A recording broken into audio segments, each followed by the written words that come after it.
मशहूर शायर मुनव्वर राना का बेटा आखिरकार गिरफ्तार हो ही गया। उस पर अपने चाचा को फंसाने के लिए खुद पर गोली चलाने का आरोप था।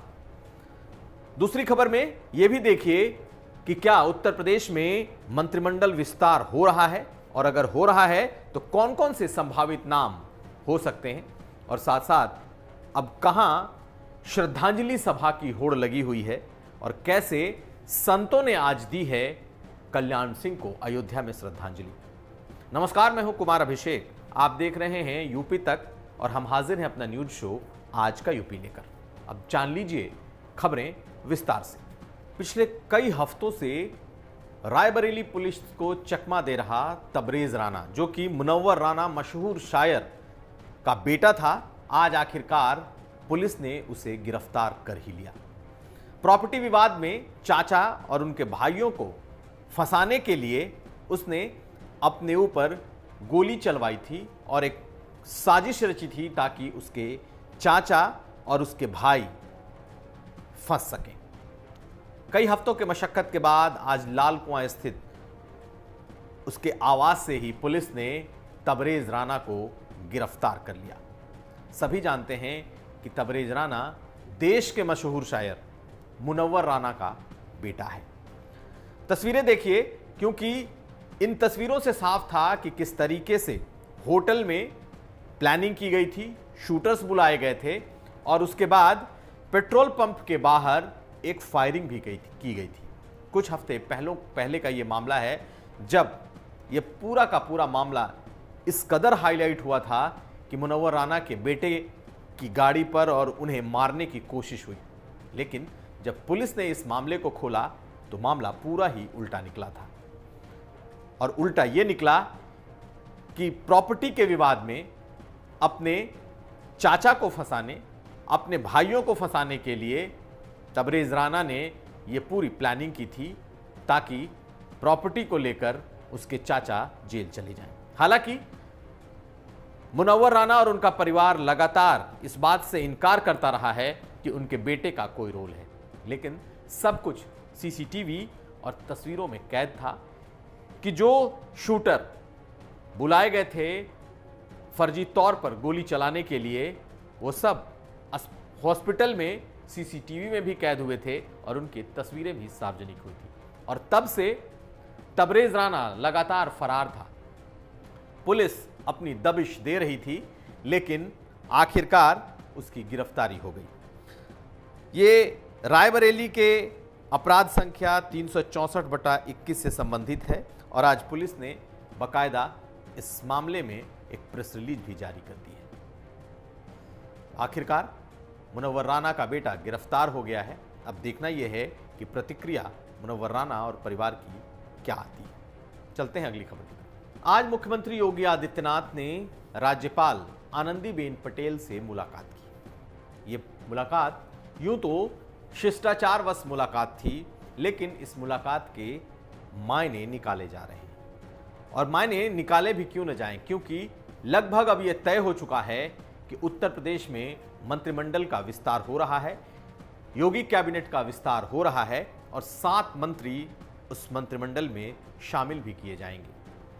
कल से राष्ट्रपति का दौरा उत्तर प्रदेश का है, तो उम्मीद यह की जा रही है कि 29 अगस्त को जब यह दौरा खत्म होगा, उसके तुरंत बाद यह मंत्रिमंडल विस्तार हो सकता है।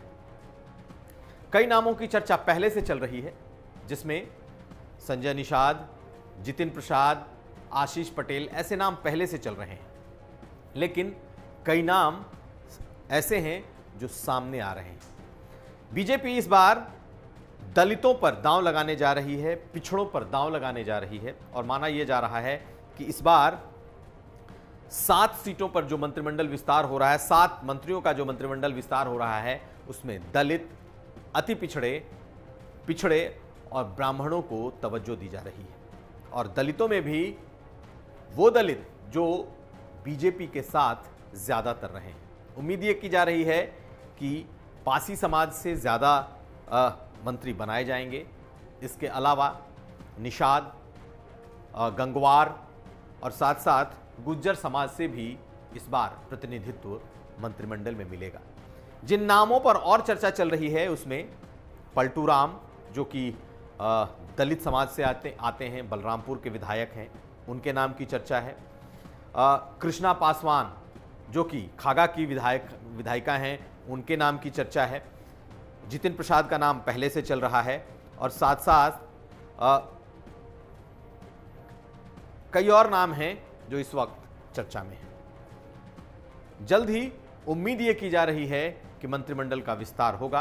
राष्ट्रपति के दौरे के तुरंत बाद ये विस्तार हो सकता है। चलते हैं अगली खबर की तरफ। आज दिन भर अलीगढ़ मुस्लिम यूनिवर्सिटी गर्म रहा। यहाँ की सियासत गर्म रही और उसकी वजह यह थी कि अलीगढ़ मुस्लिम यूनिवर्सिटी के वाइस चांसलर ने एक दिन पहले कल्याण सिंह को अपने यूनिवर्सिटी में भी श्रद्धांजलि दी थी और इस श्रद्धांजलि देने के बाद उन्होंने बाकायदा इसकी एक प्रेस रिलीज जारी की थी, जिसके बाद ही अलीगढ़ मुस्लिम यूनिवर्सिटी में हंगामा मच गया कि आखिरकार वाइस चांसलर ने पूर्व मुख्यमंत्री और 2 राज्यों के राज्यपाल रहे कल्याण सिंह को श्रद्धांजलि क्यों दी। और एक एनोनिमस पोस्टर अलीगढ़ मुस्लिम यूनिवर्सिटी के दीवारों पर चिपक गया और इसमें इस श्रद्धांजलि देने के एक्ट को क्रिमिनल एक्ट तक कहा गया। हालांकि इस पोस्टर पर किसी का नाम नहीं था, किसी संगठन का नाम नहीं था, किसी छात्र नेता, किसी सियासतदान का नाम नहीं था, लेकिन अलीगढ़ मुस्लिम यूनिवर्सिटी में जैसे ही ये पोस्टर चिपका, हंगामा मचना लाजमी था और वो वही हुआ। आनन फानन में विश्वविद्यालय प्रशासन ने उन पोस्टरों को हटा तो दिया, लेकिन इस पर सियासत शुरू हो गई। अलीगढ़ मुस्लिम यूनिवर्सिटी के कुछ छात्र संगठनों के नेताओं ने, कुछ पुराने छात्र नेताओं ने वीसी की इस बात के लिए आलोचना की कि आखिरकार उन्होंने कल्याण सिंह को अपनी श्रद्धांजलि क्यों दी, उसे क्रिमिनल एक्ट तक करार दिया और बेहद ही तीखी आलोचना भी की। आपको बता दें कि अब कल्याण सिंह की अस्थि कलश को लेकर यात्रा शुरू हो सकती है। पहले उनके अस्थि विसर्जन का कार्यक्रम कई नदियों में है, गंगा में होगा, प्रयागराज में होगा, वाराणसी में होगा और उसके बाद उनके अस्थि कलश को कई इलाकों में ले जाया जा सकता है और बीजेपी इस कार्यक्रम को करेगी। वहीं आज अयोध्या में संत समिति ने संतों की तरफ से आज एक श्रद्धांजलि सभा का भी आयोजन किया गया, जिसमें कल्याण सिंह को श्रद्धांजलि दी गई। कहा यह जा रहा है कि बीजेपी कल्याण सिंह के नाम पर, कल्याण सिंह के को लेकर अब एक और एजेंडा सेट करना चाहती है और इसी बहाने पिछड़ों को साधने की कोशिश और साथ साथ समाजवादी पार्टी पर हमला करने की उसकी रणनीति दोनों एक साथ चल रही है। तो ये था आज का यूपी। हम हाजिर थे अपना न्यूज शो आज का यूपी लेकर, हम फिर हाजिर होंगे, लेकिन जाते जाते आपको ये बता दें कि 2022 चुनाव तक हमारा कार्यक्रम यूपी किसका देखना नहीं भूलें, जिसमें आपके लिए है बड़ी खबरें, एक्सक्लूसिव इंटरव्यूज और बड़ी खबरों के साथ साथ श्रृंखला होगी कॉन्क्लेव्स की। तो हमारा कार्यक्रम है यूपी किसका, जरूर देखें।